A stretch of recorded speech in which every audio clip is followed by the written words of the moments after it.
Now, from Wichita's most listened to sports radio, 97.5 and 1240 KFH. This is Sports Daily with Jacob Albracht and Tommy Castor.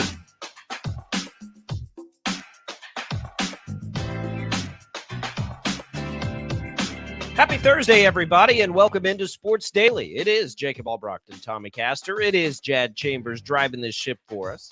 Man in the IHOP hotline, brought to you by IHOP.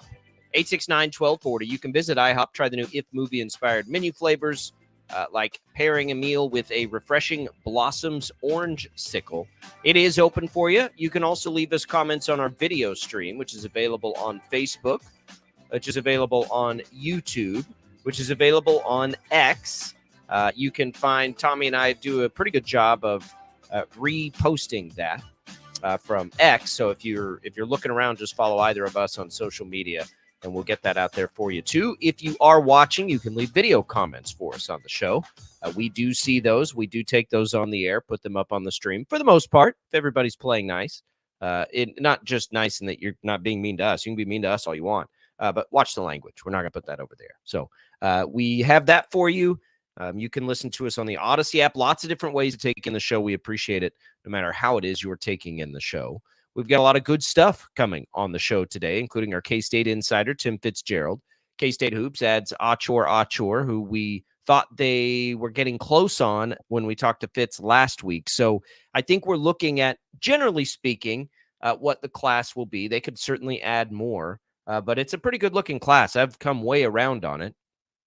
We also have the Royals extending the win streak to 6 games behind Cole Reagan's probably best start as a major leaguer. We have also the Chiefs talking for the first time, which of course means you're going to get thoughts on, well, Harrison Butker from Andy Reid and Patrick Mahomes. We'll get into that a little bit of Chiefs news coming out of these voluntary workouts as well. Busy show. It's all available for you. Tommy, how are you this morning? Man, looking forward to the holiday weekend. My wife and I have kind of been putting together what our plans are for the weekend. And, you know, we're kind of behind the 8 ball. And typically we're very much planners. We like having things on the calendar. We like having an idea of exactly what we're doing. But it wasn't until last night that we really started to get into it and talk about what that schedule is going to be. I know for some people that's still planning far ahead of time. But for us, usually we have that stuff knocked out weeks ahead of time. So we're kind of behind the curve. Now, are you guys more of both? Are you both planners, or is one of you a planner and the other not? How does that work for you? I mean, for sure, my wife has always been more of a planner than I am, but since I've been with her, I've been forced to become a better planner, and so I've she's rubbed off on me. I've kind of gotten to that point where, and now with, my job and just everything going on, 2 kids, whatever, I live and die by my calendar.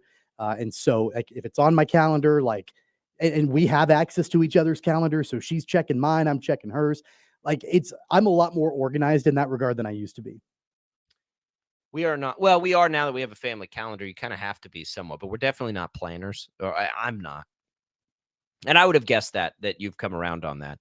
But I'm usually a fly by the seat of my pants guy. Kind of have to be. It's the way my family is. We're all that way. My wife's kind of that way too.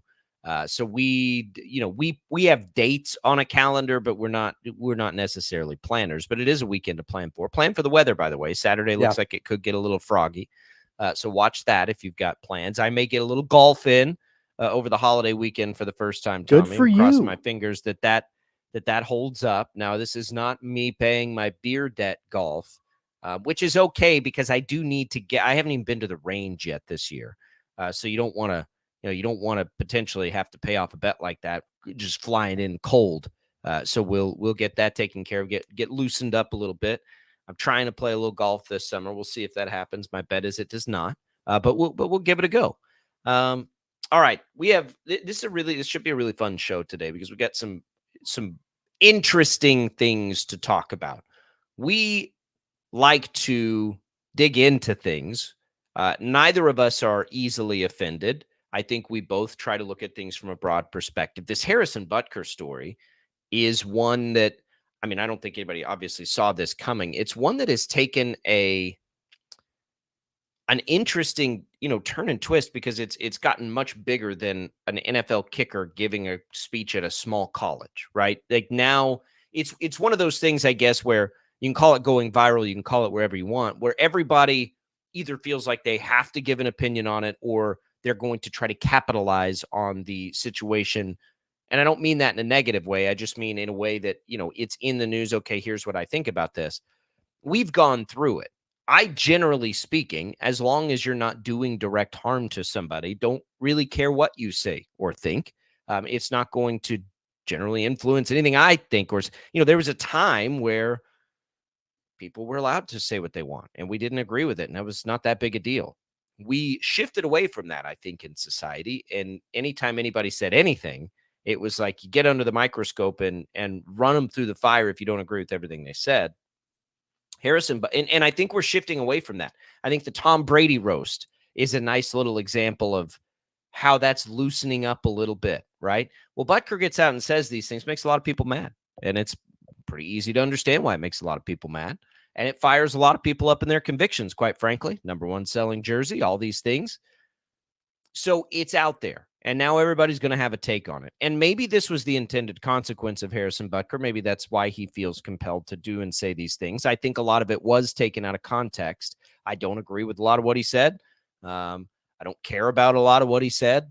I think there was probably good intentions in most of what he said.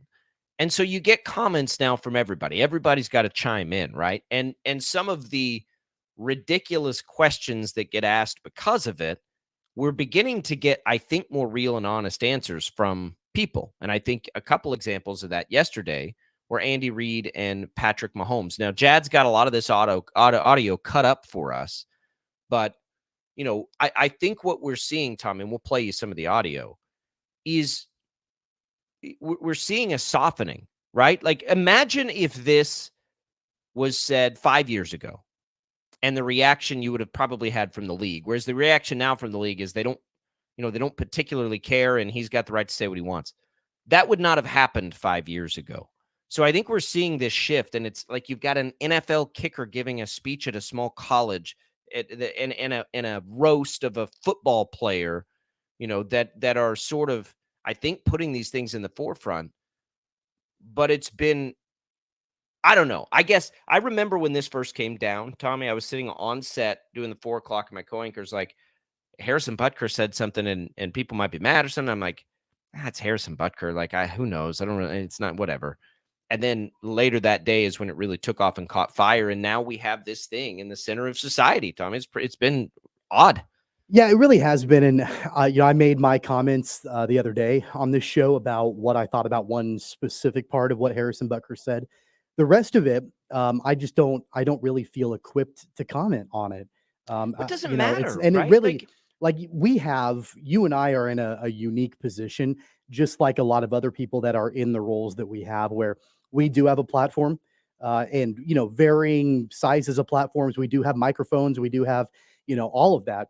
And I try to be measured as much as I can be in what I say. But I also like to know what my limitations are, and not limitations that are put on me by anybody else, but limitations of my own knowledge of things, my own life experiences. I think the worst thing that you can possibly do is come off sounding ignorant on things of importance. And you know what? Harrison Butker, I'm sure in a few different ways, to a lot of people, probably sounded really ignorant when he spoke on that platform over the weekend. I don't know. I'm not an authority to judge that one way or the other. I know that I try to, with my platform, not sound ignorant. Maybe I come off as that, from time to time, but on less important things than what Harrison Butker talked about during that speech at the college. Basically, anything other than what I commented on the other day that personally impacts me and affects me, Right. I don't have the authority or the knowledge, really, I don't feel like, to speak eloquently and intelligently about it. So, and it's got to be really difficult. You and I were talking back and forth yesterday after Patrick Mahomes came out with his comments regarding the Harrison Butker situation. That's a really difficult position to be in. And I don't envy the teammates. I don't envy Andy Reid. I don't envy anybody who has to be asked the question by the media. What do you think of what Harrison Butker said? Because they know this guy on a personal level. They're around him all the time. They share a locker room together. They win championships together. That's a really difficult position to be in.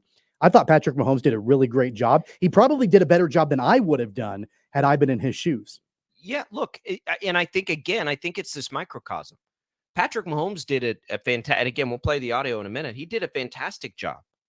But I don't think he had to try that hard to do a fantastic job because he handled it like any of. Think about your life. Think about people in your family. Think about your friends, some of your very best friends. There is almost a 100% chance you all don't think the same things. You all don't have the same circumstances in life. Circumstances, I think, Tommy, generate most of what we believe.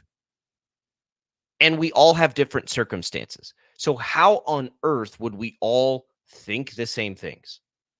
And what I think what the problem has been is there's been this sense that it's not okay to think different things. When in reality, this is America. We should take that freedom the least for granted of all of the great things that we have as far as it comes to freedom, that we can do and say and think different things. Guess what? It's fine. I've always said locker rooms and sports are this great place because you do have this melting pot of beliefs, right? And guess what? They're teammates. It's the same thing as just think about some of your best friends. Do you all think the same thing? Of course you don't. Do friends and family say things that you're like, wow, can't believe you said that? Of course they do. Do you things that say and do things that probably make them say the same thing? Of course. Guess what? You're still friends, right? So I think what Patrick Mahomes said isn't that hard for him to say because it's just the truth. Like, yeah, I don't believe everything he said, but I judge more about who he is as a person than what he says in this one instance. And I know he's a good person, so I'm not too worried about it. Let's play you some of this audio here. We'll start with Mahomes, and then we'll get into Coach Reid. So you're going to hear a few different cuts that Jad has here. Just know that the general sense of these questions were just reaction from Patrick Mahomes here on what Butker had to say. I know Harrison. I've known him for 7 years, and I judge him by the character that he shows every single day, and that's a good person. That's someone who cares about the people around him, cares about his family, and wants to make a good impact in society. When you're in the locker room, there's a lot of people from a lot of different areas of life, and they have a lot of different views on everything, and we're not always going to agree, but and there's certain things that he said that I don't necessarily agree with, but I understand the person that he is, and he's trying to do whatever he can to lead people in the right direction. And that might not be the same values as I have, but at the same time, I'm going to judge him by the character that he shows every single day. And that's a great person. And we'll continue to move along and try to help build each other up to make ourselves better every single day. But at the end of the day, we're going to come together as a team. And I think that'll help out as well as eliminating those distractions outside the building as well. I think there's just certain values that you have that some people emphasize more than others, and there's just certain things that I didn't necessarily agree with. But at the same time, I'm not going to judge him by that. I judge him by the way he acts every single day, and I'm not going to get into the full details of the entire speech. But at the same time, I know what kind of person he is, and I'm going to make sure that I look at that first, and then let the other stuff kind of handle itself. But I think what makes the locker room so cool is you're able to have those discussions and become better and make those decisions for yourself. And so even though there are very vast, I guess, differences as far as those speeches happening at the same time, I mean, you're able to talk to guys and you get knowledge. You make your own decisions at the end of the day. And I think that's what makes this country so great is that you're able to get as much knowledge as you can, and then you make your own decisions. And it gets a little divisive sometimes when you get to social media and you get to outside the building, but in the building, you can have those healthy discussions and still be friends at the end of the day, even though you might not agree with exactly the same things. I mean, that's it, right? Like we're still friends, still a teammate.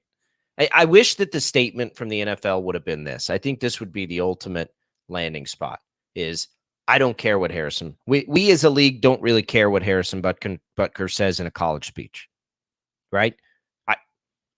I mean, it really, like, why do we care so much? What you just have to remember, this is a a setting for a very devout, it would appear, Catholic to give a very Catholic speech to a group of Catholic students at a Catholic school. Okay. Like, it is what it is. I think a lot of it was taken out of context. I never in anything I heard took away from it, like Harrison Butker telling women they need to get back in the kitchen. I think he was telling them it's okay to be a mom and a wife first. And so, and by the way, that is a very Catholic thing, right? Family above everything. That is what it is. So I think this is one of those odd, strange examples of trying in social media to like amplify this thing and make it this thing that social media has a horrible habit of doing. But generally speaking, most of the reaction that we're seeing now is like, yeah, I don't know, whatever. The worst Whatever, thing man, I about don't it really for care. me is the fact that, at least in my mind, my opinion only, I don't feel like the part that has gone viral and that has prompted all of this backlash was even nearly the worst part of what he said. Like there were several agree. other portions I of agree. that speech that I thought were more harmful and hurtful that had nothing to do with women being mothers and wives. But nobody's focusing on the other parts of that. It's strange, You know, but that's what right. happens. And so of course, I mentioned it a few days ago on our show. My wife and I went through infertility treatments. We had to go through IVF to have our 2 boys, to have our family. That was the only way that doctors said that we could do that. Harrison Butker in his speech said that people like my wife and I were, quote, playing God. And I'm not taking that out of context. Those are the words that he used. He said that we were playing God. That's hurtful to me. That's the only thing I can speak on, is that particular portion of the speech. But no attention is being made to that part of it. It's what, like you mentioned, social media amplifying and maybe even taking out of context some of these other comments. I can only think about the portions of what he said that directly disappointed me, that I can relate to, that I felt like were hurtful to me and people like me and my wife and our family. He said in his words that my family, we were part of the pervasiveness of disorder. Those were the words that he used. I'm not taking that out of context. I disagree with that wholeheartedly, and I'm offended that he said that about people like me and my family. But other than that, like that, those are the things that are not being, really talked about as far as this whole thing is concerned. And in the same way that you said, like people amplifying it, maybe taking some of it out of context, it happens on both sides, and it's happening with this. It's happening with this on both sides, because I saw on social media last night multiple people on the other side of the argument that had been, defending Harrison Butker and saying he didn't say anything wrong. They were coming out and they were taking what Patrick Mahomes said yesterday and what Andy Reid said, and they were spinning it as, look at what Patrick Mahomes and Andy Reid are saying. They are adamantly defending Harrison Butker and they believe in what he's saying. No. They never said that. They never said that. They just said they know his character. They're friends with him. It's happening on both sides, where you take little pieces of it and you try to craft and create this narrative to fit exactly what you want to be, coming across.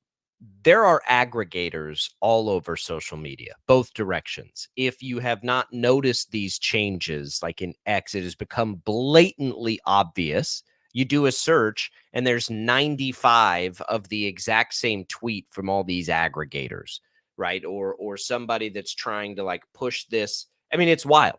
And what's wild about it is that people continue to fall for it, right? Somewhere in the middle is a guy giving a religious speech at a religious college that you could not, it shouldn't surprise you because it's a part of that particular religion, and just let that be it, right? Like, it's not, I'm not trying, listen, let me say this too. Like, I'm not defending or, quite frankly, caring about anything that Harrison Butker said. It's his right to say it. It's people's right to listen to it and take it in however they want. And he can deal with the blowback or push because he made the choice to get up there and say it. Like, that's fine. I just think it's interesting that we're seeing less of like this, this nature to just take the popular stance, right? Like that, it's not cookie cutter anymore. I think you got a really genuine answer from Patrick Mahomes there. And I think we're to a place where he can give you that really genuine answer. And I think that that's it. Like, this is my teammate. This is my friend. I know he's a good dude. I don't agree with what he said. Okay. Like that. Oh, great. Cool. Like, whatever. I still can't fathom getting up on a stage and a platform like that and personally attacking so many people. I can't imagine doing that, at least intentionally, not in jest, right? But there are again, a lot of people in our line of work on a daily basis that do that. They do that Right. on their programs, on their shows. Now, in a lot of cases, at least in our specific line of work, it's sports related, but there's a lot of times where it does cross over, into that. I do think that it is ironic, and this is the only thing that I'm going to say, generally speaking, about Harrison Butker's speech. I do think it's ironic that a lot of the same people that are defending Harrison Butker and what he said in that speech, in a lot of cases, are the same people that have told other athletes to shut up and dribble or shut up and play. Absolutely. That's ironic. Like, Harrison Butker can say whatever he wants. Like, don't censor him. But then you hear something from, whether it's LeBron James or Colin Kaepernick or whoever. I'm not defending what they're saying either, or what they've done in the past. But the same people are saying, oh, we don't need to hear from athletes. Just shut up and play the game. Okay, you can't have it both ways. You cannot have it both ways.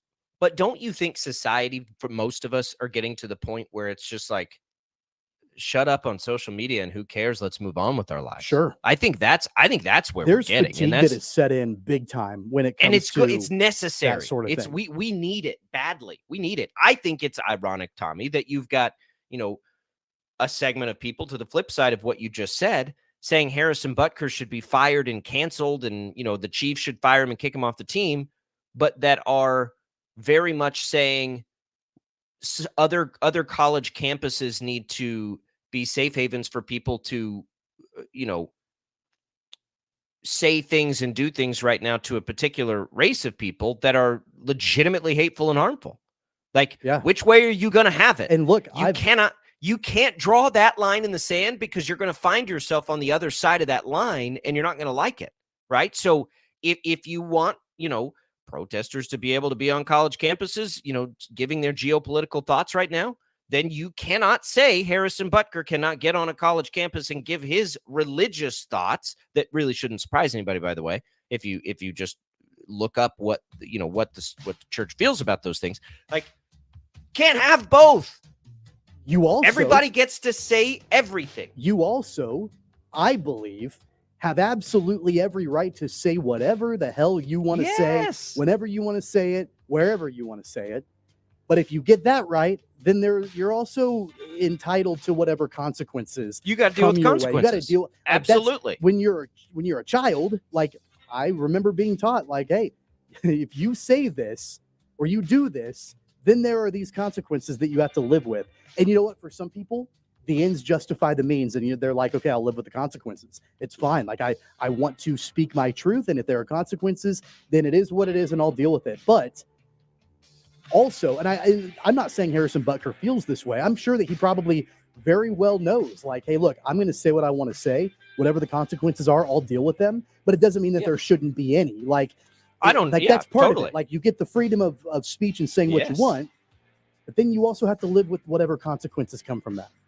There's no question. I've always said, when people try to cancel companies, when that was a popular thing, I'm like, you want to cancel companies, stop buying their stuff. Right. Like, there doesn't need to be some like organized effort at this. Just don't shop. If you don't like what they're doing, don't consume it. And don't for shop Harrison there. Butker, it's easy. Some of the consequences have been positive. He's got one of the best-selling jerseys in the NFL. Some of it has been negative, as far as people criticizing him and that sort of thing. It comes with the territory. I may not agree what you have to say. I'm going to defend your right to say it. I'm hugely in favor of that. But then I'm also going to be critical of you if you say something that I feel like is offensive to me. I'm going to call you out on that. It all plays in to each other. We can't cancel one and not have the other. I don't think we should cancel any of it, by the way. I let it be what it is. Well, let's get back to that, and I think we'll be in a healthier place. We'll play a little of the Andy Reid audio when we come back. Let's get his take on it, which is, again, interesting. And then there's the process of going through that yesterday had to be comical. I'll explain what I mean by that. We'll get you some of the Andy Reid audio. We've got a lot of fun stuff to get to on the show today. This is just a fascinating microcosm of society that has really blown up into something bigger that is just interesting. Albracht and Castor coming back. Sports Daily right after this.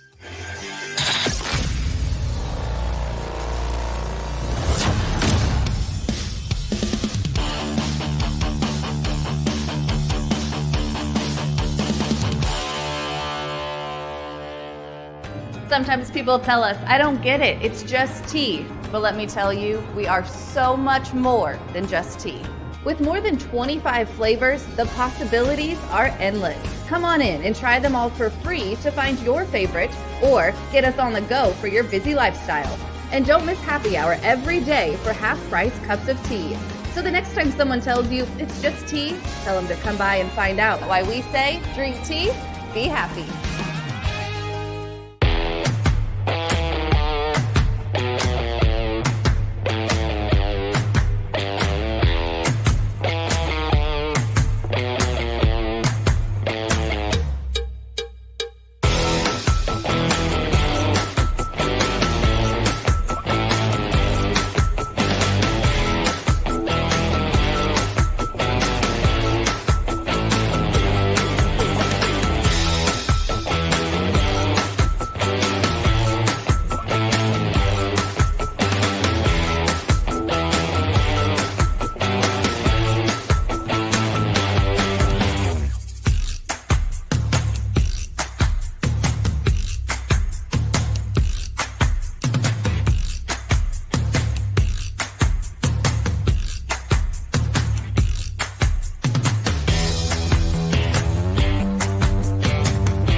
We have more than 25 flavors. Come try them all for free.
Mornings at KFH. Staff enjoys a great cup of coffee from Prairie Fire Coffee. Appreciate Prairie Fire's support of us here. All right, a little bit more on Butker. Let's listen to Andy Reid and his thoughts, because Patrick Mahomes is, of course, a teammate. I don't know if they're friends, but they're teammates nonetheless, and I think that they get along just fine. But Andy Reid's in a different sort of position. Andy Reid is I would say a religious person, but he doesn't really wear it on his sleeve as an NFL head coach. But it's an interesting perspective from Andy Reid that would be asked questions like this about his kicker. So we'll hear his comments, and then I'll kind of take you through how some of this happens with the Chiefs. But here's what Andy Reid had to say about the Butker comments. He has his opinions, and we all respect that. I let you guys in this room, and you have a lot of opinions that I don't like. So, the guys are good with that. They understand. I mean, they understand how things work. I mean, everybody's got their own opinion. And that's what's so great about this country. You can share those things, and you work through it. And that's what guys do. So the first one there, again, Andy Reid just saying, look, like, guys like that. That's what this is, basically. We're a locker room full of people that all believe different things, but we're still teammates and we're still a locker room. The first one you heard there, I like you guys. I let you guys in here, and I don't really like what you have to say a lot of the time. Somebody asked him a question. I was reading through the Chiefs quotes. I don't know how much you read into this, Tommy, and I'm just like, we got to get this out of here. And I don't know who asked the question, but the question was basically like, Coach Reid, there are women that work in the Chiefs front office. What do you say to them, knowing what Harrison Butker had to say? And it's like, what? Like, what kind of question is that for a football coach? Like, what are you looking for from Andy Reid here?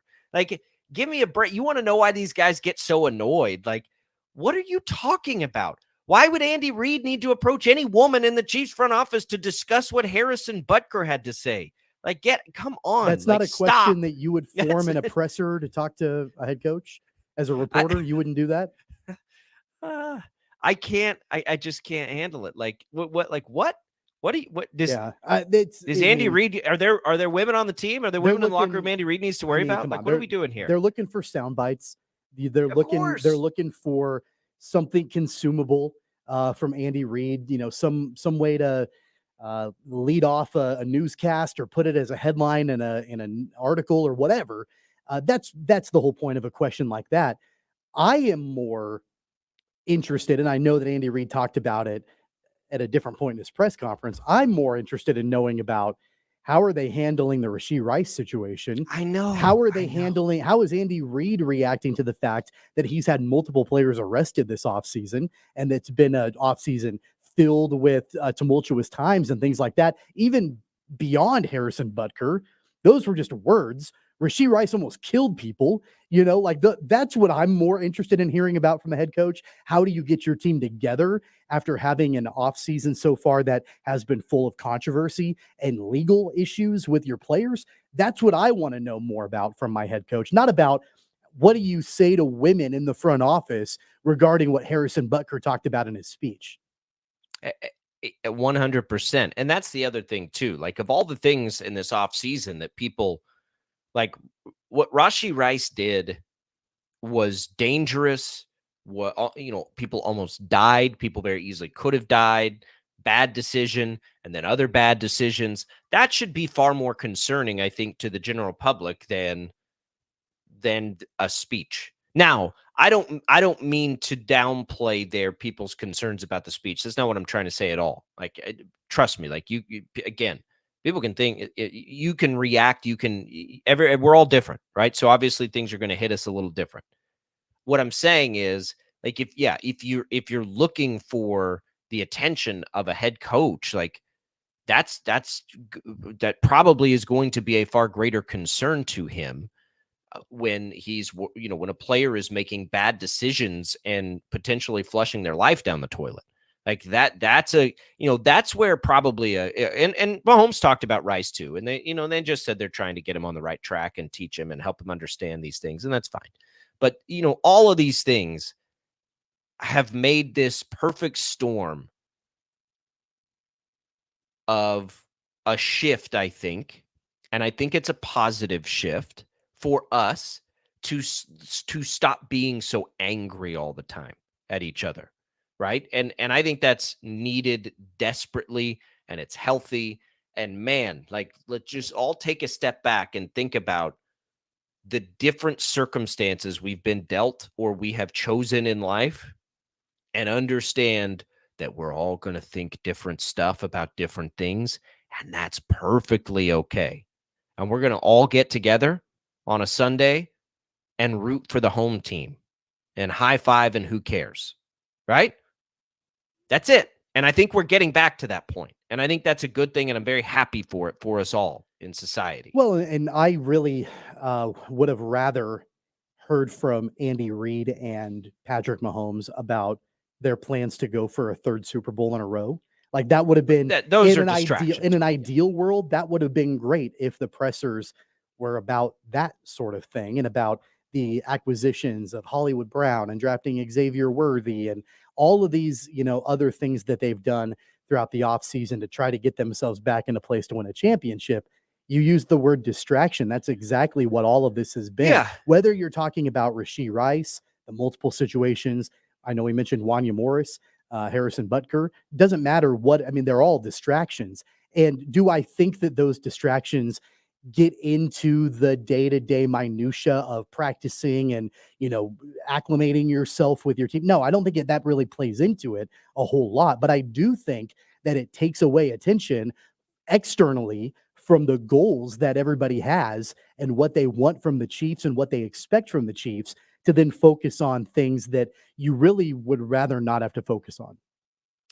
And to be fair, those questions were all asked. But again, like, interesting is always the way I try to direct what we do on this show. What is the most interesting thing to our listeners? That's why we're not always talking about the big headline things, because sometimes I don't think those are that interesting to our particular viewers. This happens to be interesting because it has blown up into one of the largest stories in the world. They did also talk about football, and it's a perfect chance, and we'll get maybe more into this in the second hour, but real quick before we take a break, Tom, a couple of things that did come out football-wise out of this organized workout. Hollywood Brown apparently looks good. Patrick Mahomes and he are developing a nice connection. They've been working together for a while, not just here. And then the other thing is, and as it relates to Rashee Rice, who's there, Xavier Worthy's tweaked his hamstring. So he has not worked as much as you'd probably like a rookie first rounder too. But the one thing everybody pointed to with Worthy that talked, or that you've heard, people with boots on the ground or reporters from what they're hearing, is how quickly Worthy is taking to the offense and how intelligent a football player he appears to be. That's I think if we were guessing, Tommy, at the greatest hurdles he would face, that would be the greatest hurdle, right? For really any rookie wide receiver. But if he really is understanding and grasping the offense quickly, that would be the best case scenario for the Chiefs, because they're going to need him to be a big part of the offense now right out of the gate. We assume Rice will be suspended by the beginning of the season, and who knows how long it goes. But if Worthy can pick this up, and this is why this injury is a little bit troubling, that is great news for the Chiefs. Yeah, I mean, you're not going to have more than likely that lead-in period that Rashee Rice got for a few weeks last year when he was a rookie for Xavier Worthy. It's going to be dive right in, more than likely head first, if he is healthy and if he's ready to go. If he's not, if that hamstring lingers through OTAs and training camp and preseason and all of that, and we're talking about week number 1 and Xavier Worthy is dealing with a hamstring injury, then at that point, you really have to shuffle the deck a little bit when it comes to the wide receivers. And you're kind of back to basically a wide receiver room that you had last year, but Hollywood Brown's there. Minus Rashee Rice and, MVS. Isn't it funny that we forget about Hollywood Brown a lot? A move that I have billed here as the best move, or one of the best moves of the entire NFL offseason. And we forget he's there. Whether Rashee Rice doesn't play a game, whether they have Worthy out there, whether he's good, none of it. They still upgraded the room through Hollywood Brown. Right? Like, that's, and I'm guilty. I forget about him all the time. And I'm a person that thought that was the best move they could have possibly made. So I think the arrow points up with him too and takes some of the pressure off and allows some, even after Rice and Worthy, some of these other guys to be in roles that are more befitting their skills probably, that are also in the wide receiver room, because Hollywood Brown with Kelsey can probably take some of that pressure off. We'll get more into that in the second hour. The Royals are big winners, extend the win streak. We'll get into that. Tim Fitzgerald joins us top of the hour. There's also, outside of K-State, we're getting close, it sounds like, to some of the legal disputes of the NCAA and the players to being settled. What does that mean? We'll dig into that with Fitz, as he's always got an ear to the ground on that kind of stuff. It's all coming for you. Sports Daily, Albracht and Castor. We'll have a giveaway later in the show as well. Don't go away. We're coming right back.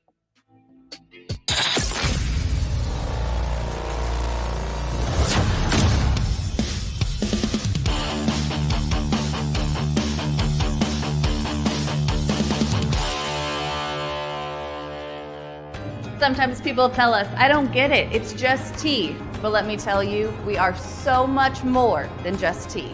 With more than 25 flavors, the possibilities are endless. Come on in and try them all for free to find your favorite, or get us on the go for your busy lifestyle. And don't miss happy hour every day for half-price cups of tea. So the next time someone tells you it's just tea, tell them to come by and find out why we say, drink tea, be happy.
We have more than 25 flavors. Come try them all for free.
All right, welcome back, everybody. Sports Daily here on KFH. Glad to be with you on this Thursday edition to the show. The Royals continue their great baseball. 8-3 winners yesterday. Michael Garcia is, can we call him on fire? He might be pretty close to it. We talked a lot about Michael Massey yesterday. He doesn't play. Hampson plays, and Hampson had a clutch hit. But Cole Reagans is the story, Tommy, of this game, certainly. I think this is his best start. Certainly the flashiest, most strikeouts he's had, 12 over 6 innings, just 1 hit allowed. 3 walks you don't like, but you'll live with it. And that's what I'm talking about, basically. They went up against Skubal. Look, Skubal, if it's not Lugo right now in the American League as the Cy Young leader, it's probably Skubal. And they beat him, and they beat him handily. Yeah, I thought Reagans looked incredible yesterday. I mean, the fact that he had a no-hitter going into the 6th inning, I believe, struck out 12 batters in the course of his time on the mound. It just was lights out. And what was great about the game was the fact that you're talking about Reagans and Skubal facing off against each other. And probably the 2 leaders, at least as of yesterday, for the AL Cy Young. And, Reagans absolutely outdueled Skubal. And so that was fun to watch. The Royals, by all accounts, in all phases of the game, look like one of the best teams in Major League Baseball right now.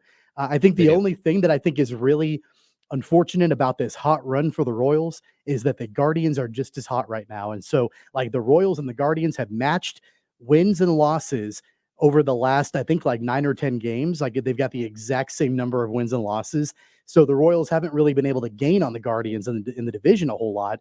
But at least they haven't lost pace with the Guardians either. So I guess you can look at it that way. But no, it was a great series. And the fact that, when this homestand started, we knew that we, wanted to see them sweep the A's. That should have been the expectation, and it was. But then with the Tigers, the Tigers are a moderately good baseball team, and the Royals were able to basically handle them in 3 games at home. They it's interesting that you say one of the best teams in baseball. Are we comfortable saying the Royals are one of the best teams in baseball right now? I think they are. At this point, I think they are. I don't mean at this point. They certainly are at this point. That's pretty obvious. I mean in general, not based on, what their record is today, not based on the, they're playing the best.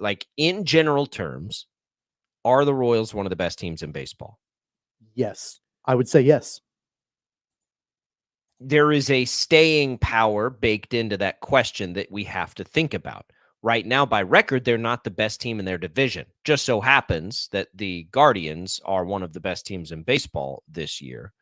We have teams out to historic starts. The Phillies are off to the best start since any team since that Mariners team won 1 billion games way back when. The Dodgers are out to a great start. I would say that the Dodgers are the best team right now. If you made me choose, Phillies might be the best team in baseball. If you're, they might be number 2 behind the Dodgers, but it's real close.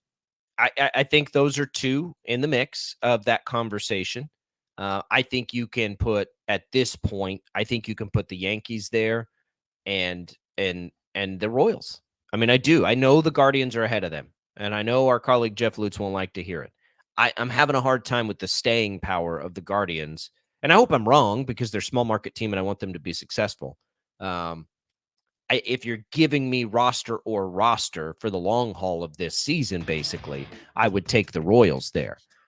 And the way that it's constructed, you also have to bake in, what they've done, what you project them to do. I just am having a hard time, Tommy, finding anything of what's making them successful right now that is not sustainable. All of what they're doing feels sustainable to me.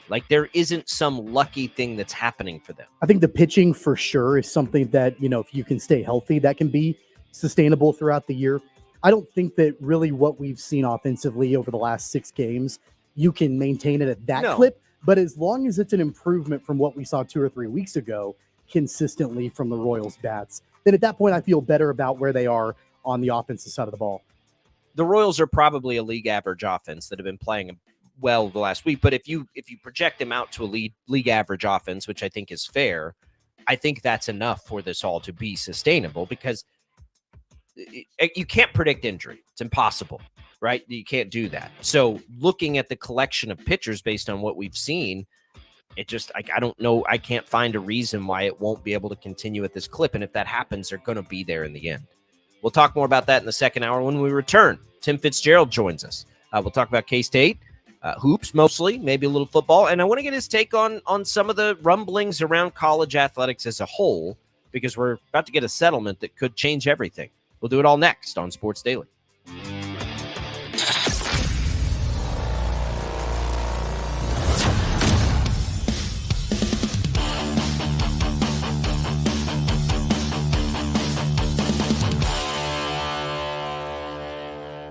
Sometimes people tell us, I don't get it, it's just tea. But let me tell you, we are so much more than just tea. With more than 25 flavors, the possibilities are endless. Come on in and try them all for free to find your favorite, or get us on the go for your busy lifestyle. And don't miss happy hour every day for half-price cups of tea. So the next time someone tells you it's just tea, tell them to come by and find out why we say, drink tea, be happy.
We have more than 25 flavors. Come try them all for free.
have more than 25 flavors. Come try them all for free.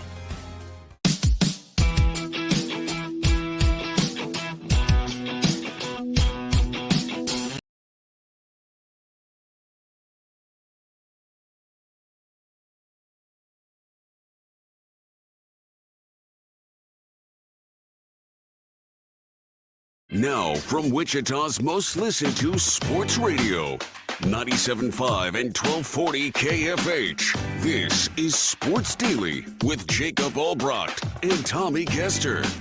He's got all the insight of what you want to know and maybe some of what you don't want to know. Here's K-State insider Tim Fitzgerald. All right, welcome back in, everybody. Sports Daily on KFH. Glad to be with you here on the show on this Thursday. Glad to have our buddy Tim Fitzgerald in with us. Jacob Albracht, Tommy Castor here. Fitz, how are you this morning? I was just watching you guys on video. You're a What do you think of that? couple of dudes. We made the proclamation that our wives were very lucky yesterday. Do you concur there, Fitz? Do you fit that same profile? Oh, yeah. Oh, yeah. Oh, I mean, we're treasures.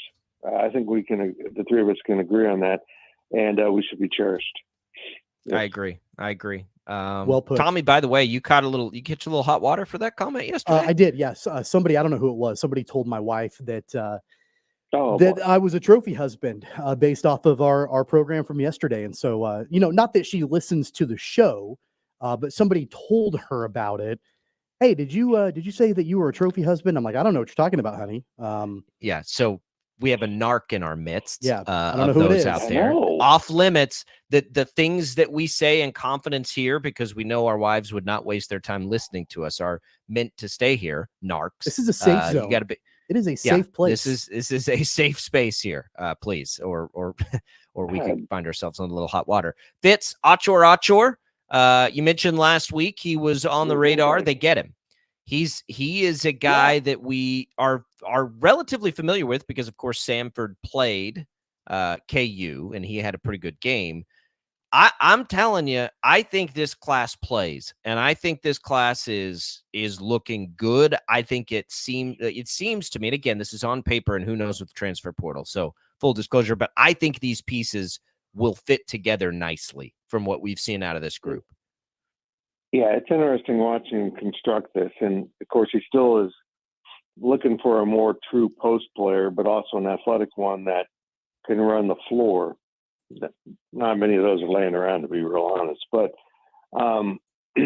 what they've done so far is really defined what he wants to do with his roster. Excuse me. And I think he got away from that a little bit last year. He wandered into some smaller guards. Of course, he didn't have quite the ball handlers he wanted. If you look at this roster now, which only has 3 players remaining from last year's team at this point, they have 2 point guards that are 6'2" and 5'11", and everyone else is 6'4" and above. They're long, they're athletic, they've got a variety of tools. They've got a pure shooter in Hausen and just really athletic guards, and they've got a raw talent with a JUCO transfer. It's really an interesting bunch. I don't know quite what to make of it yet because it's incomplete. They've got 2 more scholarships to go. I'm certain they'll use at least one more. Probably hang on to that last one unless something really presents itself. They'll hang on to that last one and see what's available there in August or later in the rotation of how everything works now. But I think this is going to be a really fun team. How many wins that translates into this really competitive league, I'm not sure. But I think what he's building will be better than last year. Right now, it's probably somewhat comparable, much more athletic, probably fewer turnovers, but the lack of size might hurt them rebounding and defensively, and they need to add to that, and he knows that. But like I said, they've got 2 to go. They're kind of pausing right now. They feel like they've assessed everything out there, and we're going to see what's available that bounces back from the NBA, camp that kids go to see if they want to try to get into the draft, and see if any grad transfers pop up later on. So it's been an interesting process. Have they hit home runs all through? No, they missed out on some great players that they really wanted, but they've recovered quite nicely. For weeks and weeks, Fitz, we talked about, the need for Jerome Tang to go after and try to land a talented big, able to get Achor. How do you think, and I know that you mentioned that there were a handful of other players that, they kind of swung and missed on. How do you think that Achor fits into what Jerome Tang wants to do with this team? And is he going to be able to kind of fill that role that they were looking for? Yeah, he's more of a power forward, if you want to define it by position. In some ways, I think they're abandoning those traditional roles. Although you've got to have on the defensive end, and it was the Achilles heel that caused them to lose in the Elite Eight 2 years ago. You got to have someone that can defend a true big man. And if you don't have that, you're going to have problems, and they did. And now that as they transition here, they're just putting together a roster of guys, that can get up and down the floor, that are going to be really fun to watch. They want to get into the open court.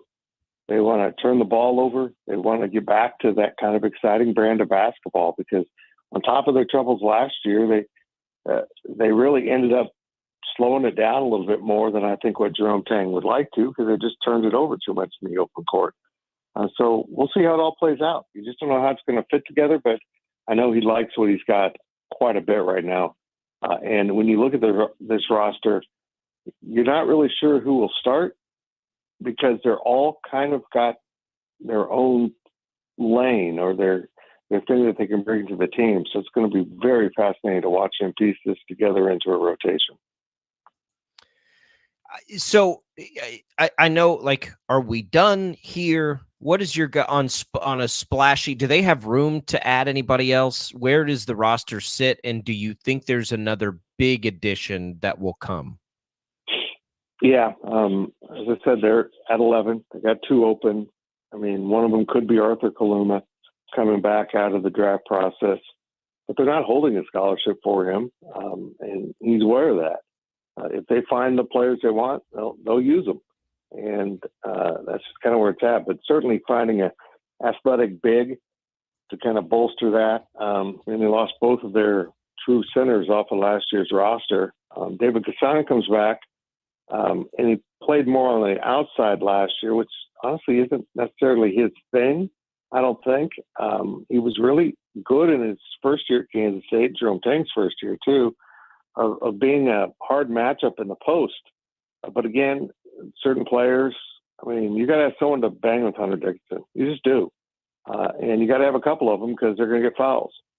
So without that, they're kind of weak. But Gasson's healthy again, which is a big part of it, why he played more perimeter than inside with all the banging. But I think he'll probably be in that post rotation. But boy, they need someone that can really lean on the big guys. Let's switch to football here real quick, Fitz. The big news yesterday, Wildcat versus Wildcat, the kickoff for, what is it called? Fox College Football Friday night on September 13th. Yeah. You've got Kansas State and Arizona. Your thoughts on this game, the way it was scheduled? I mean, I'm personally not a fan of Friday night games, especially considering, high school football and all of that. But where do you land on all of this, and what do you think the reaction's been? Well, a lot of people, including myself, kind of feel the same way. Friday night probably should be high school, but in this media world where you're constantly trying to get visibility out of your TV package, the reality is you got to do what you got to do. And this is an enormous Friday night play by Fox. They're putting a lot into this. And they have 12 games scheduled in the football season. The last one's the Mountain West championship game. There's 9 Big Ten games and 2 really good Big 12 games, starting with K-State and Arizona. And later in November, they've got Utah at UCF. They're moving into Friday night trying to claim it. And the thought is that, first of all, as a network, keep in mind, this isn't FS1. This is the network. Fox is giving Friday night to college athletics. And not just football guys. We've now found out Fox Friday is going to go into basketball season. and they have a portion of the Big 12 conference basketball schedule now as the media rights deal, the new deal, added in Fox into that equation. So, yeah, it's going to be predominantly Big 10, and it is. 9 of the 11 games here in the first 11 weeks of their thing are Big 10 games, and some of them aren't great. But they are putting a lot into Friday. They feel like if they can dominate Friday, people will have their, the traditional viewers on cable will have their channel set on Fox when they wake up in the morning and start watching college football pregame shows, and that they're trying to use that advantage of turning that into something that helps Big Noon Saturday even more, and that's been a huge success. This is an aggressive play, and the Big 12 is part of it, and I think it's a good way to get the Big 12 on a network platform that may not be available in this current world because it's going to be dominated by the SEC and Big 10. And it's are we going to see what we see in the NFL right now, Fitz, where they're playing every night of the week? Do you think that future is in store for college football as well? Yeah, I do. Well, and basketball, Friday night college basketball is kind of a shock to the system. And also consider the Pac-12 had Thursday night basketball, and the entities will want to replace that. And I think the Big 12 ended that. I think you'll see Big 12 basketball every night, but every day of the week except Sunday. And that's going to be hard to schedule with. It's going to be hard on some teams. But also an interesting thing about this and how they did this with Fox, and keep in mind they had the Pac-12 rights. 8 of the 11 games between the Big 12 and Big 10 that they're showing involve former Pac-12 schools. I just thought that was really interesting. And it kind of offers them their own little space in some ways to operate. Maybe they're more acclimated to this kind of scheduling.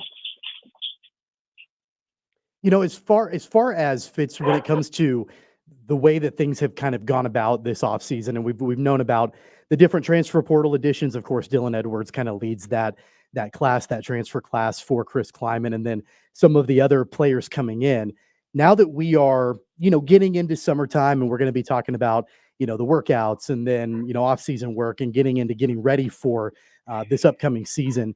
In your mind, do you think that this is pretty much exactly the way that Chris Kleiman needed this offseason to go so far, with the additions, with the new players coming in, and obviously there's some transition on his coaching staff. Do you feel like this is exactly kind of, if he could have scripted it out in a certain way, it probably would have gone pretty close to this way? Yeah, they've done a really good job. I think they still want to add a linebacker for depth along that group, and maybe they take someone on the back end of the defense. But they have accomplished what they want to accomplish for the most part with the transfer portal. And Dylan Edwards is someone that redefines what this offense could be about without really disrupting the pieces they already have. He adds so much to the package. And I think they're going to be really scary on offense, particularly if that offensive line, kind of holds up and steps into some pretty big shoes from a group that moved on. But I think they feel really good about this roster. Feel really good about the locker room, which is such an important part all the time in college athletics. But now in the NIL transfer portal era, it's essential to have a sense of being as a team. And you're not in it just for your NIL and yourself. You're in it for the guy sitting next to you. The more you can establish that, the healthier you'll be. And as I said, K-State is directing its NIL, not an acquisition of talent, and keeping the talent they have and making sure the guys that they see as valuable to their program are well taken care of and not just out there shopping for, listen to the offers for bigger bucks, that they're satisfied with what they're getting at K-State, and it's not worth moving if someone does outbid them. So it's an interesting process to watch them kind of build this roster and build the program in an era of unsure footing. We've never been here before. We've never seen this before. and they're taking a little bit different tack to it, and I think it's effective. And it's going to change here pretty quick because it sounds like Tim Fitzgerald joining us, publisher GoPowerCat.com, at Life of Fitz on social media, because we're about to have a big settlement, it would appear, in some of the court cases that is going to result in some back pay, basically, and future revenue sharing. This has been a really fascinating last few months to watch this play out. I think we have seen a major shift. Revenue sharing appears to be the key. I think that's what the players want. I think that may be the most navigatable way to do this for the schools. The making athletes employees is too complicated. We're going to get this happening. Is this the ticket, do you think, to the future of what we'll see with college sports, is the revenue sharing model? Yeah, it is. I'm telling you, people are kind of overwhelmed by this House versus NCAA case, and there's so many moving parts to it. It gets really complicated, but this is probably going to be the biggest seismic change of college athletics in its history. We've seen a lot of change recently. One thing I can compare it to is in the college football realm is when the soldiers came back from World War II and completely changed the sport forever and established what we now think are blue bloods because they took those players on and you were playing men against boys. Now it's going to be, can you survive this as a budget, as an entity? What will the NCAA do in terms of helping schools absorb these added costs? And, there's been discussions of lowering the floor of required sports. Kansas State's at the minimum, which is a huge advantage right now for K-State at 16. We'll see more institutions move towards that as this is going to deconstruct some sports.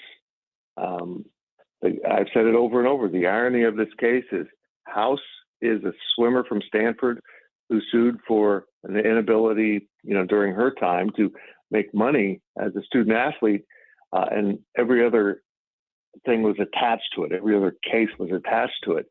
And in the process, she could destroy college swimming because you're going to see a lot of athletic departments take a hard look at and focuses this more as a business instead of offering a bunch of sports that don't add revenue, that actually spend far more than they take in. Look at that as a business and say, we're not doing that anymore. We're going to strip this down to the core sports we need and the ones that keep us in compliance with Title IX, and we're going to move forward. And, if they lower that floor to 10 sports maybe, folks, you're not going to see football, basketball, volleyball being dropped. You're going to see golf, tennis, as I mentioned, swimming and diving. Unfortunately, maybe like gymnastics. Maybe not. I think those schools are pretty committed to that sport. But you are going to see a lot fewer opportunities for student athletes so that others can get paid. And it's kind of a sad reality, but we're entering a brand new era. And this Super League is going to come out of this. Sure it is. It's going to be the barrier. If you can pay what needs to be paid, you're going to be in the Super League. It's not going to be just, hey, the Big Ten and SEC are going to form this. They're not going to be able to do that unless they totally break away from the NCAA and abandon the tournament and the baseball tournament. I don't think they will, Fitz. Super League. Don't you think, though, and I'm an optimist with all this stuff, I think that the big key is figuring out the difference in sports. And maybe there is a simple way to tie revenue sharing to the revenue generated by sport, and obviously as a part of the negotiation on that share number, you'll probably see schools present a case where we still need XYZ to operate XYZ. Like, I don't think the players are going to come in and say we want 50% here. So whatever that number is can get baked in by the schools to project out what they need to be able to spend, and you come up with that. I think it's reasonable in a negotiation that the other players concede to that, because what they don't lose in any of this is their NIL opportunity. It's not like all of a sudden that's the only way. It's just an added way, right? So all the money that's being made by the highest, most marketable athletes anyway continues to be made. And then there's the share that I think helps the remainder. And the other thing is, if I'm looking at this and I'm a conference commissioner or I'm a power broker and I'm going to the TV networks, I think it's reasonable to say, oh, guess what, guys? We're going to need more because we got to share this. And maybe it drives up the price tag. I think there are ways to offset this, but it will take federal legislation to do it. And it will take really forward thinking groups of people who appear to be for the first time in a lifetime doing that sort of thing when it comes to this. Yep. Let me back up. Jacob, you are a power broker. Yeah. I agree with everything you just said, buddy. I mean, everything. And you know me and my stance on taxpayer money going to athletic departments. But this is going to be such a severe hit. I think you're going to see, and I hope the state of Kansas looks at it, helping these institutions pay, the settlement portion of this, not the going forward revenue sharing, Right. but we were talking about, hey, you owe us $20 million. Yeah, I mean that for a lot of schools that's a fifth of their budget. Maybe for other schools it's a tenth of their budget, but still it's a shock to the system. I don't think any of us could absorb a bill showing up that's a fifth of our budget as a household or a business, and that's just going to be a real shock. And not athletic departments don't have that money sitting around. They don't. Most athletic departments lose money, and they're not going to be able to do that in the future. They're just not. And I think it's going to bring a level of fiscal responsibility to athletic departments that's been lacking. And honestly, I think we're going to see athletic departments start to balk at coaches' salaries. That's what I was going to say too. Yep. Some of these coordinators that are now making $1 million plus $2 million, I think this has got out of whack. And I think it's obvious it's gotten out of whack. And that I think the power is going to trend back towards the student athletes for the first time. And I think that's a good thing. I think they've been disrespected. They've been used. And now it's time to pay the piper for those abuses. Of a lifetime. All right, Fitz. Appreciate the insight there. We'll continue to follow it. That settlement could really come anytime. What do you guys have going at gopowercat.com for us? Oh my gosh, it's a busy day. We posted a 45-minute interview with Lincoln Cure, who's down to 4 schools, including K-State, KU, and Oregon and A&M are the other 2. Interesting. Really good interview by Ryan Walsh. That's up on our YouTube channel. Our podcast will drop later this afternoon. We had to bump that back because we secured this Cure interview. So that's going up. My daily delivery is on Fox Friday. I get into that a little bit. We've got some recruiting coverage. It's a busy day at Go Powercat, and I am hosting the Big 12 Insiders here at 1 p.m. And we're going to talk about some of those early odds on Big 12 football with our Ryan Gilbert, who is, I don't want to call him a sports betting expert. I think heavy sampling is maybe what he's more into. But he really knows his stuff. So that's going to be an interesting show as I fill in for Brian Hanley, our usual host, as he's off today. Just so much cooking. I'm in the studio most of the day today, and I was down there yesterday for, well past midnight. So here we go. It's already warming up, guys. It's not even June. I mean, it already feels like football season's right around the corner. So I'm going to, just for folks out there, you mentioned Lincoln Cure. We have not talked about him. For everybody that doesn't know, he's out in Goodland. He's a tight end. He is a 5-star, second-ranked tight end in the country. Both KU and K-State are in on him. Would he, this question got, TJ Cleveland and I were kicking this around the office yesterday. If K-State landed Lincoln Cure, would he be the top recruit they've ever landed? Wow, that's by ranking or whatever. Yeah, I think you're exactly right. That's what we thought too. Yeah, just by rating, folks. We're not saying like he's a better football player than XYZ. We're just saying coming out, he is the highest rated. I think that we could find K-State if they landed him. And I'm not sure about KU, but for K-State, this kid's a 5-star. Everybody in the world wants him, and KU and K-State are in. It's going to be fun to watch. Yeah, he's gone out to 7-7 tournaments. Which is a kind of a new thing in college football recruiting, and blown people away. Coaches recruiting analysts, they're like, this kid's a freak. I mean, he's at state track this weekend. If you're down in Wichita, go look for Lincoln Curie. He's going to be running circles literally around the competition.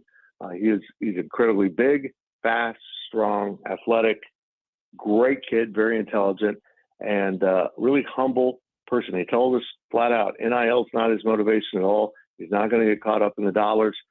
He wants to find a home for the rest of his college football career. And he has been very diligent in narrowing that down. He'll be taking his visits here over the summer and committed before the school year starts. It's been K-State as the leader. In fact, there's a lot of crystal balls for him. But KU just recruited his brother, signed him on as a walk-on, his older brother. Oregon's made a hard press. That's kind of one of his childhood loves. And, of course, Colin Klein, who was recruiting at K-State, went to A&M and picked up on it down there and has been working hard. It's a fascinating thing to watch. Great kid. He's just a fantastic. Go watch that interview. He's fantastic. He is to be in Goodland, Kansas too, by the way. How much fun is that? They're just awesome. Like, diamond in the rough out there in Western Kansas. All right, Fitz, we're going to let you go. We appreciate it, buddy. Okay, boys. Great to talk to you. There goes Fitz. We're due for a break. We'll come back on the other side and continue the conversation on Sports Daily.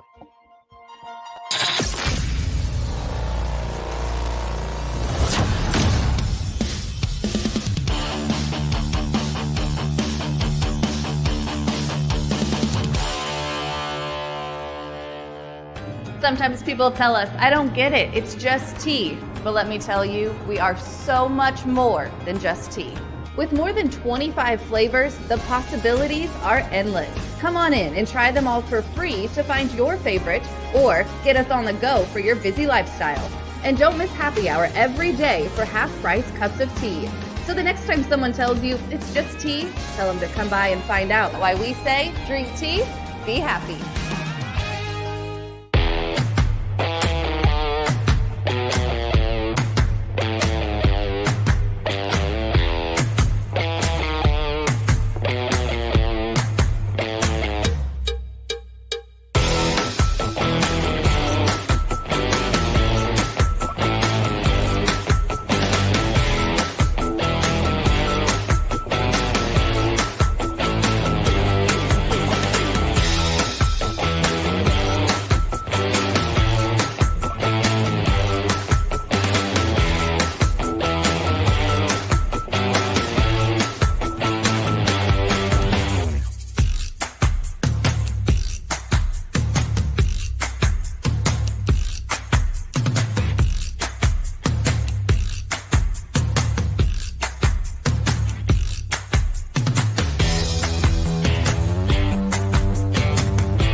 We have more than 25 flavors. Come try them all for free.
Shockers continue at the AAC tournament. It's available on KFH and for free on the Odyssey app. Tune into KFH for Shockers versus East Carolina. 11:45 pregame coverage begins this afternoon. You can simply download the Odyssey app and search for KFH. Our appreciation to Tim Fitzgerald for hopping on with us for a little bit there to make our way through what K-State's been up to and what could be changing for college athletics. You can always go back and listen to that interview at kfhradio.com or on the Odyssey app. You can also find thoughts on Patrick Mahomes and Andy Reid's reaction to Harrison Butker. What a strange oddity that story has become. That's all available for you. A little bit of talk in the first hour on the Royals. We'll continue that in just a second. But first, let's give away a little HTO here to the first caller on that IHOP hotline at 869-1240. We'll get you a free iced tea and a free coffee drink, free rain coffee, iced, hot, however you like it, all the fancy stuff, all the espresso stuff. It's all there for you. One of each of those right now to the first caller on that IHOP hotline. Jad will get us a winner, and we'll continue on Sports Daily. Good luck, everybody.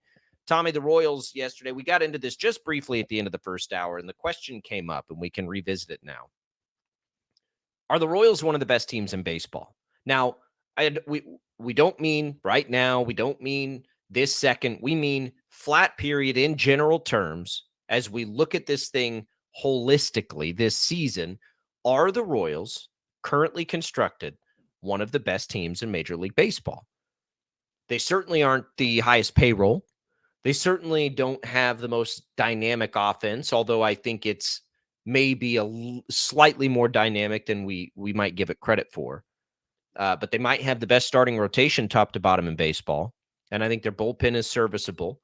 And so I guess if we look at it and we've got a league average bullpen and a league average offense to go with some of the league's best starting pitching, does that make you one of the best teams in baseball? If you think all those things can continue, I think that they can. I would say, yes, they are one of the probably 5 best teams in baseball right now. Yeah, I would put them in like maybe breaking that top 5, cracking the top 5.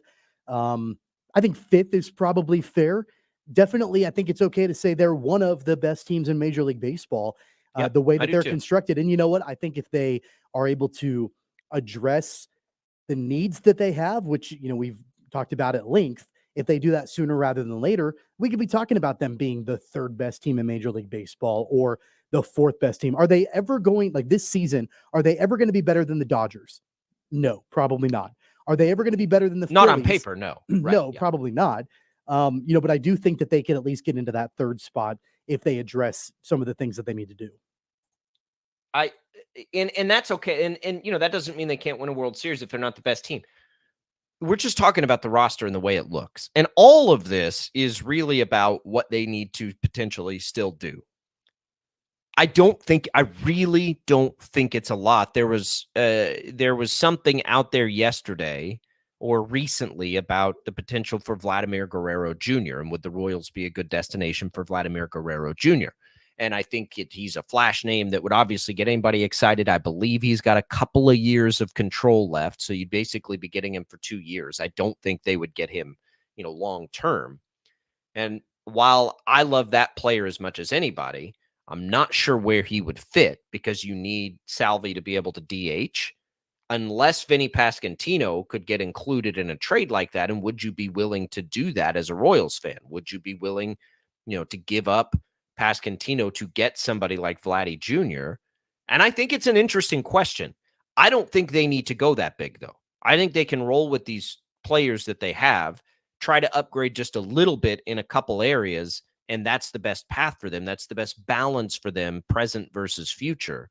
But, those kinds of things are probably going to be on the table for them. I think that there are better options out there. And I like Vladimir Guerrero Jr. If they had a need at first base, then I would say, yeah, go and make that happen. But Vinny Pasquantino has played really well recently, and he's been, one of their better hitters, no doubt about it, when he's healthy. I think that he, definitely is the first baseman of the future for the Royals. If they weren't as secure and firm in Pasquantino, then okay, that's fine. Go and make a move to try to make that position better. But that's not a position of need for Kansas City. And Vladdy is not an outfielder. So I would rather if you're going to make a move, I'd rather go actually address. I know they need a bat, but really more specifically, they need an outfield bat. And there are, I think, a number of outfielders that are potentially available that you could look at that could provide that pop in the bat, pop in the lineup, give you what you need defensively as a corner outfielder. So I do think that there are players out there. One name stands out to me that would be really intriguing that I would love for the Royals to kick the tires on, and that's Joe Adell from the Angels. He's young. He's in his mid-20s. He's kind of broken out this season for the Angels. And like always, this Angels team is going nowhere. Mike Trout is injured. I think it's going to be probably a good idea for the Angels to be sellers yet again by the trade deadline. And he's probably their most valuable piece. He's an outfielder. He's got a great offensive prowess. I wouldn't be opposed to the Royals trying to figure out what it might take to get a guy like him to Kansas City. I like that name a lot. I like that name a whole lot. Let me look at his contract here. He's an unrestricted free agent in 2028. So you'd have tons of control on him. Mm-hmm. He's what, 26, I think? He's 25 currently. Okay. I don't know that the Angels would let him go very easily, especially what are they if he has that much I mean, control. Like they don't have anything going on right now. Yeah, but if he's available through 2028, yeah, I don't know. I don't know what they could rather get the pieces in return to rebuild. And look, he's batting like, what is he batting? He's batting like 234 this season. I like that. I like that as an idea. He has not blossomed into his potential by any means. He's got tremendous raw talent, raw power. But that's an interesting name to consider. I think it's more likely they go for a veteran rental type player because it won't cost them very much. And, you can't, you have to consider Bobby Witt Jr.'s window too. I mean, you don't want to throw everything away because Bobby Witt Jr. is going to be great for a long time. And so if they're good enough now, which I think both of us think that they are, I just don't know that a splash is needed. I think Joe Adell would be expensive. I don't know how expensive, but with that much control and that much raw talent, I think he'd be expensive. You're not going to be expensive like Vladimir Guerrero Jr. is going to be expensive. But it's basically like what they tried and failed at with some of these positional players in the offseason. For me, it's just kind of like try again, right? Yeah, try again. But you've done that before, and it hasn't really panned out. I mean, like I think that if you could go back, and if you're JJ Piccolo and you're like, all right, do I bring in Hunter Renfroe and Adam Frazier and Garrett Hampson? Is that really going to move the needle? I mean, in retrospect, no, it really hasn't moved the needle. It really hasn't been, the big splash that I think they would have liked it to be. Now they've hit elsewhere, and we've talked about that before too, about how great of an offseason the Royals front office had in acquisitions, but not when it comes to outfielders. It just really hasn't panned out. So do you want to go back to the well and try that again with different veteran rental players? And there's a lot of them out there. So. Like I'm thinking of guys, Tommy Pham is out there. You could bring him in. That's not really, I don't know if that's going to do a whole lot. You could bring, I think it's going to do a lot. It would do a lot. You could bring back Jorge Soler. He's out there. You could bring him back. You could bring back Whit Merrifield. Like those are names that everybody's familiar with that could come back. I don't know if that's going to make a difference though. But think about like Andrew Benintendi. Remember they traded him away. He's been handy, over his, like just a little bit, because the thing is, like, you've got 2 MVP candidates in this lineup already. Everything they do should be to supplement what they have. And right now they just have such a hole in the outfield. I think there's a world where Michael Garcia is middle of the lineup and Pasquantino is, I don't think they need that much.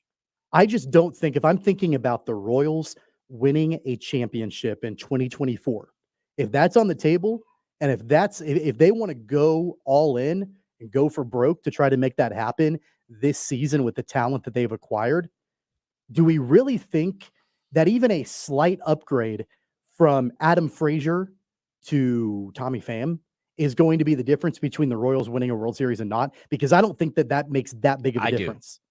I do think it is, because I think they're close enough that those small tweaks can be enough. Really high impact bullpen piece can certainly do that. Just remember last year. A bullpen piece for sure. I'm just not sure that going back to the well with more veteran rental outfielders that are probably past their prime is really going to make that big of a difference in them winning a championship. Who's going to make a bigger impact this season, Joe Adell or Tommy Pham? Probably Joe Adell. This season, he's hitting 234. He's hitting 234. How many home runs does he have? What's his OPS? I don't know. I'll have to look. I mean, from an offensive point of view, he's having a better 2024 than I think he's had in his career. He is, but still not very good. His OPS is slightly above league average. He has 9 home runs. He's got pop. He's got 9 home runs. Same number of RBIs basically OPS as over Massey. over 800. Right. And 750s league average. Pretty solid. Yeah, it's solid. It's solid. And you brought up Tommy Pham. Let me using him as up. an example because he's on a terrible White Sox team and they could move him and it wouldn't do anything for them. You know, his OPS is higher, his average is higher, his on-base percentage is higher. He's not the power hitter though that Joe Adell is. He's 36 years old and he would come cheaper. I'm telling you, for this year, I would take that proven commodity. He's less expensive. They need him now. That's what I would take. Now, if you can make a trade for a guy like Joe Adell and get that team control through 2028, you're killing 2 birds with 1 stone. You're birds with 1 stone. You're going all in this season, but you've also got a cornerstone piece in that outfield for years to come. That's a part of it. I think Pham makes them better this year. The Adell appeal, and I'm not even sure he's on the block because I can't imagine the Angels will want to trade Angels him. have got to be sellers. They've just got to unload. Not with players with 5 years of control, though. I don't know. I haven't looked. I haven't seen his name pop up, but I'll check it. But we talked about the bullpen. Let's touch on that a little bit on the other side because bullpens get interesting. You asked me a question off the air yesterday that's relevant to this conversation. We'll touch on that next. Sports Daily, Albracht and Castor coming right back.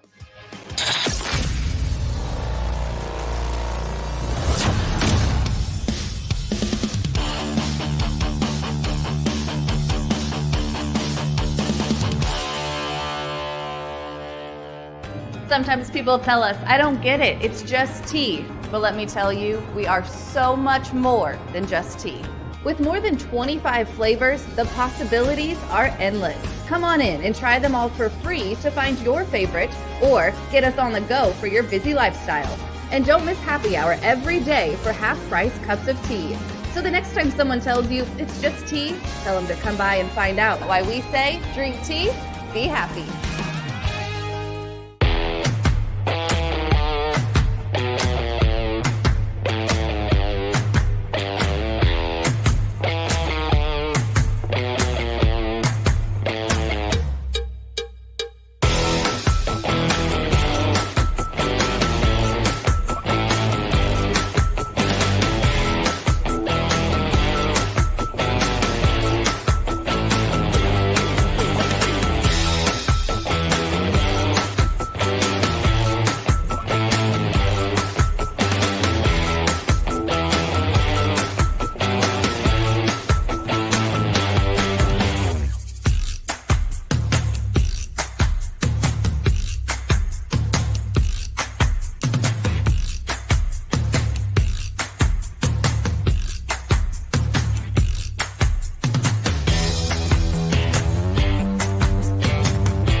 We have more than 25 flavors. Come try them all for free.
Congratulations to Joe, not Joe Adele, that's potentially on the, at least I don't think it's Joe Adele, potentially on the trading block that wins our HTO giveaway. Congratulations there. Tommy, you sent something on Joe Adele. I like Joe Adele. I like the idea. I don't know if he's a legitimate trade candidate. Maybe he is. Fansided ponders that he should be. Whether he should be or whether he will be, I think, are a couple of different things, but certainly a name to watch. I like Tommy Pham's name a lot. And I'm not there yet. I haven't started to look and power rank all the names or anything. There are a lot of them but I think, that could potentially, like, I think Cody Bellinger could be a name. I've heard him pop up a few different times in the outfield that, you know, could be a trade candidate. There'll be a lot of them, I think, when that time comes. I think that the Royals need to, one of the reasons I think they need to pounce, and I've laid it out on June 1st, we may already be there, is because I think the price tags will only go up, and the earlier they act, the better deal they can get. Goes for the bullpen as well. So last year, you'll recall, Cole Reagans is a Royal because they traded Aroldis Chapman for him. And you asked me yesterday, as Reagans is doing his thing as a Rangers fan, if I regret that. And or you asked if I wonder about him being a Ranger, how often? And I said only every day. But I will also say, and look, I'm not a proponent, generally speaking, of I don't subscribe, especially in baseball, to the, you know, you sacrifice everything for a championship. I've never been that way. I've put that out there 1,000 times. I would rather have the relevancy for a long time than the guarantee, knowing I would have a chance over time. I will say last year that Chapman, who was not, he was really good for the Rangers in the beginning, then faltered. But in the postseason, he was absolutely, as much of a roller coaster as he was a big reason they won a World Series. And he helped, you know, band-aid a bad bullpen and was just kind of the best of the bad. And so he helped them win a World Series. Would I rather have Cole Reagans? Of course I'd rather have Cole Reagans. But I think when you look at it from the Rangers' perspective, they got over the hump in part because they made that trade. And at the time, he was blocked. And if their entire rotation wasn't injured right now, he'd probably still be blocked. So it made sense. And yeah, I regret it. But there couldn't have been a better place for him to land. I love it for the Royals. So you have to think about that when you think about adding bullpen pieces if you're the Royals. Teams overpay for bullpen pieces all the time. So what do the Royals need in that bullpen? Are you comfortable with MacArthur closing out games in a postseason? I think so. I think we'll get to that point. It's still early, and that's the big thing with him is that he's not been in this position in the majors. He has a 4.15 before. ERA. I know right now. But I do think that by the time the postseason rolls around, there's a real likelihood that he'll be at a point to where you feel significantly more comfortable about him coming in and locking down a game when it really matters the most. He has allowed runs, Tommy, in 4 of his last 7 appearances. That's my problem, is that it's rarely clean. Now, he's getting the job done, but he's got a whip around 1.4. He's allowing runs in more than half of his appearances over the last month, basically. And in his ERA, I don't think I'm comfortable. Now, is it good enough? Maybe. Could it get better? It very clearly could get better. And so they have some other pieces there that have been much better. Schreiber and Zerpa are the 2 that jump out. Those appear to be pieces. So is MacArthur a piece. Are any of those guys your closer? I think they could use a fairly big impact. Maybe there's a veteran reliever who's been a closer, kind of like Chapman was last year, that's out there. I don't know, but I'm shaky on MacArthur as the guy closing the door in the 9th inning. He's done a nice job. He's stabilized things. Big picture, I don't think I'm there with him. I think I will be. I think we will be a lot more when September rolls around. I hope so. Because that would lessen a lot of the pressures on the front office right now. We'll come back. We'll tell you what's on the network today when we wrap up Sports Daily right after this.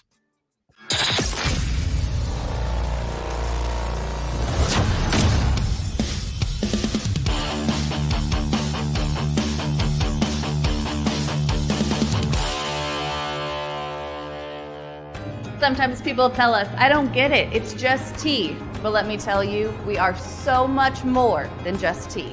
With more than 25 flavors, the possibilities are endless. Come on in and try them all for free to find your favorite or get us on the go for your busy lifestyle. And don't miss happy hour every day for half-price cups of tea. So the next time someone tells you it's just tea, tell them to come by and find out why we say drink tea, be happy.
We have more than 25 flavors. Come try them all for free.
All right, that's it, everybody. We got lots of good stuff, including that shocker baseball coming for you. So you'll get Rome for 45 minutes and then Wichita State baseball, trying to keep things alive. Remember, this is still double elimination for them at this point. So it's not do or die today, but man, it'd go a long way if they could knock off that top seed who was impressive in their opener. So we'll have that for you. We can react to it tomorrow and much more. Day off for the Royals today as they sit on that 6-game win streak. So plenty to come on a Friday edition. For Tommy, for Jad, I'm Jacob, and we'll see you then.